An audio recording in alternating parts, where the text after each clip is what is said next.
Hi, I'm Sadie from Cowgirl Barbecue. Although we're currently taking to-go food orders only, I'd like to show you how we make our Cadillac Margarita. First, and most importantly, we use Azunia Reposado Organic Tequila, 1.5 ounces.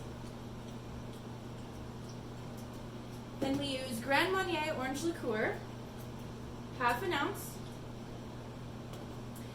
And we use half a fresh lime,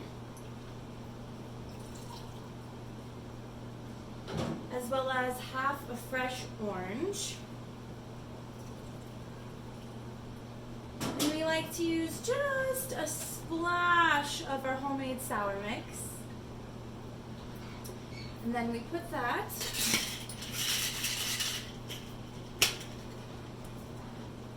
all in a glass with a chili rim.